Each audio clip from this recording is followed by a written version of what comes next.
And we're delighted to be joined now on Golic and Wingo by the newest member of the Giants, and that is the second overall pick of the draft, Saquon Barkley. Saquon, congratulations on being the second overall pick. What does it mean for you to be able to go back into New York and play football in the city where you're from?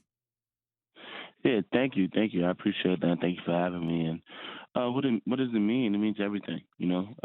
Obviously, like you said, I was born in New York. I was born in the Bronx, and to be able to come back to New York City and play for a team like the New York Giants is truly an honor and truly a blessing. And having a kid, having a child, me and my girlfriend, with my little girl Jada, being closer home. That also helped. That also helps too, especially the situation we're in. And obviously, I'm gonna be in camp and working out and doing football stuff, and obviously part of my child's life. But there's gonna be time where I'm away, say for away games or if I gotta go to a hotel for games. And my parents and her parents live not too far away, so this is kind of like the perfect and best fit for me.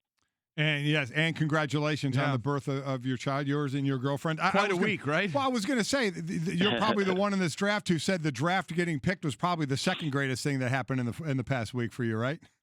Yeah, exactly. This week was amazing for me, and first of all, having the child and stepping into fatherhood and have my little baby girl, and then be able to go live out my dream and go take another step to live out my dream, and that's in the draft. And this is a week and a moment that hopefully within 20 years, me and my family and my little girl can reflect back on. I don't know if it will actually fall upon the realization be there until you're actually in pads playing games, but how much are you in understanding of just the expectation of what you're thought to bring to this offense and to save this offense?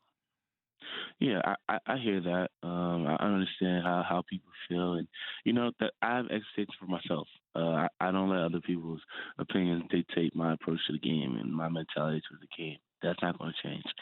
Whether people thought that me coming in being the second pick was an awful pick, or people think me coming in the pick and being the second pick being a great pick and having all these great expectations, I'm supposed to do this and do that.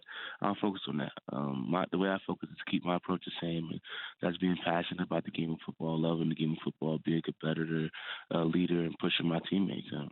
Saquon Barkley. That's how I view it. Sorry about that. Saquon Barkley with us, Giants running back, former Penn State running back, and a brand new father. All of those things are wonderful.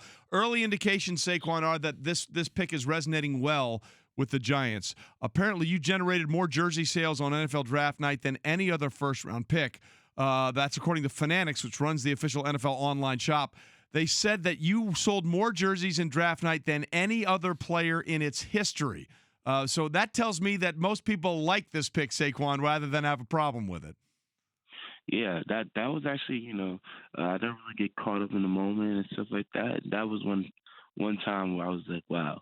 Because we look at the history of the draft and the history of the NFL and how many great players have played in the NFL and got drafted, and to have that number and have that stat and that fact of the most jersey sell in history is just a moment that makes you think that, wow, all the hard work you put in, people are noticing.